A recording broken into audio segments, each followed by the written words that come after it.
Today, the CDC estimates that nearly 40% of all births are to unmarried women. But when Janet Sherland was born in the 1950s, few things were more scandalous than having a baby out of wedlock.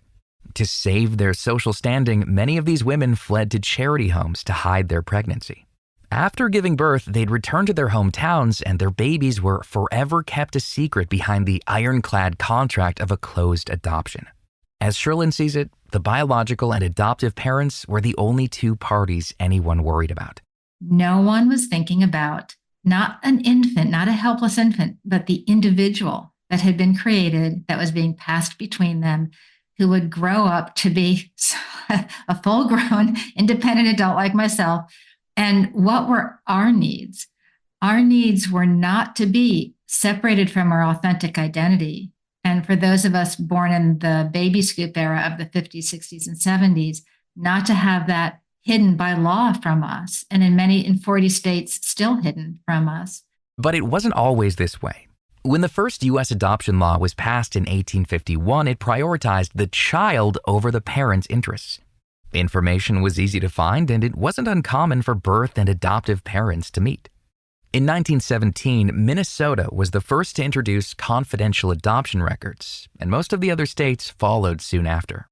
Dr. David Brodzinski, a research and project consultant for the National Center on Adoption and Permanency, believes that closed adoptions have created a major problem. It was based first and foremost on this belief that in closing the records, it will protect the privacy of birth parents, first and foremost, and secondarily, the privacy of adoptive family. Well, birth parents, we know, some birth parents want privacy, of course, but the majority of them do not. In my era, certainly an agency decided what family I went to, who was next on the list. And then I'm just assigned a name and an identity. And I was a helpless child. I had no say in being given away and asked to live a false life. Sherland felt the grief and pain of that decision every day. She recounts the trauma it caused in her new memoir, Abandoned at Birth, Searching for the Arms That Once Held Me.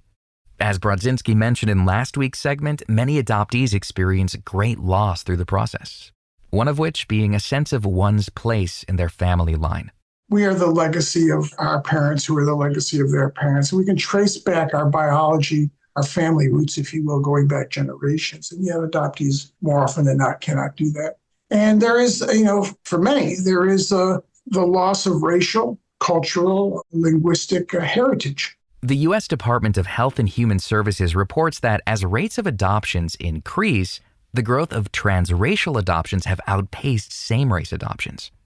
The adoptive family has to do a lot of legwork to help the child connect with their racial heritage and culture.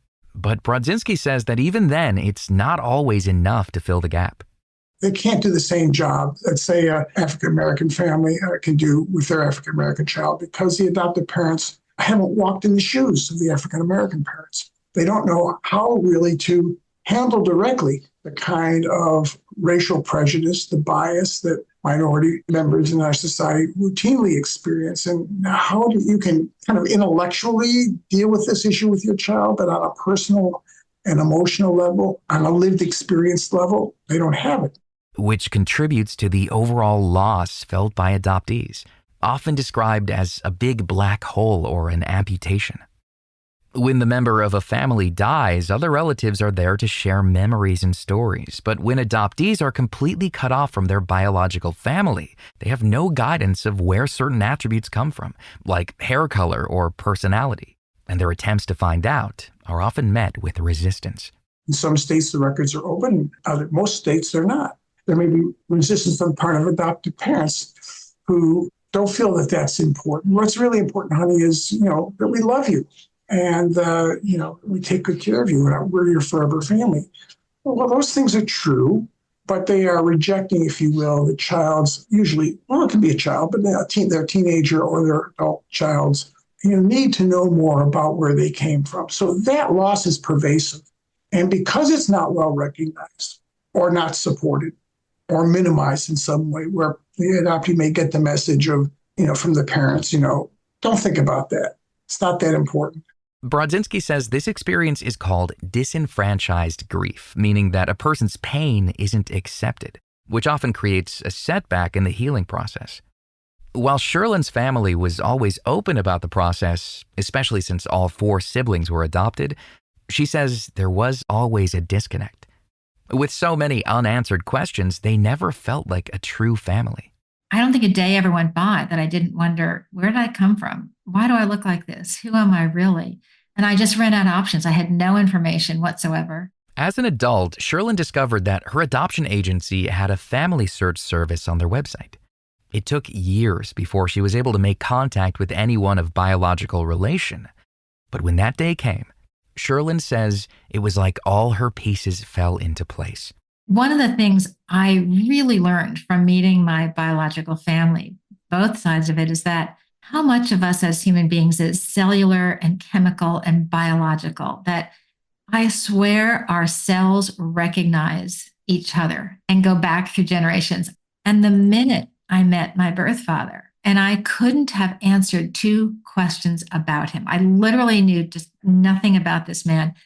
The minute I looked into his eyes and he looked into my eyes and said, "You're Janet," that big black hole filled up. Sherlin's father had no idea she existed until being contacted and welcomed her with love and joy. Sadly, her birth mother was more difficult. She didn't want her current family knowing she'd had a baby out of wedlock and told Sherlin to stop contacting her. Thankfully, Sherlin's half-siblings on that side reached out and were able to fill the remaining parts Sherlin felt she'd been missing. All my siblings and my nieces and my nephews on that side talk about how much I looked like her and talked like her and walked like her and wore the same colors as her and wore the same styles as her. And it was just eerie for them to see me because I was such an embodiment of her. One pushback that comes up when thinking about searching for your biological family is the question of, well, what if it's bad? Sherlin, who's experienced both sides of the spectrum, says that knowing the good and the bad is a necessary part of knowing all the parts of you. And so meeting my birth mother, there were traits that she had maybe in excess that whenever I saw them in myself and didn't like them, I could just say, oh, that's just a fluke, or that's just, when I saw them as a character trait of my birth mother, I'd go, oh my God, that's in me. So don't let that take over. So it's like, you need that too. You need to see the worst sides of you and the best sides. You need to see all of you in order to better understand yourself and to both encourage the best in yourself and to watch yourself when you're going in a direction that you don't want to go in. So I'd say you can't feel whole until you have all the pieces, and not all the pieces are pretty, but they're really important. Since the child is the party most affected by adoption, Sherlin believes we need to put them first in the process. That means unsealing records and keeping some form of communication open so that they can grow up knowing all parts of their identity. Sherlin's book, Abandoned at Birth, is available now wherever books are sold. You can find more information about Dr. David Brodzinski, Janet Sherland, and all of our guests on our website, radiohealthjournal.org. Our writer-producer is Kristen Farah. Our production manager is Jason Dickey. I'm Greg Johnson.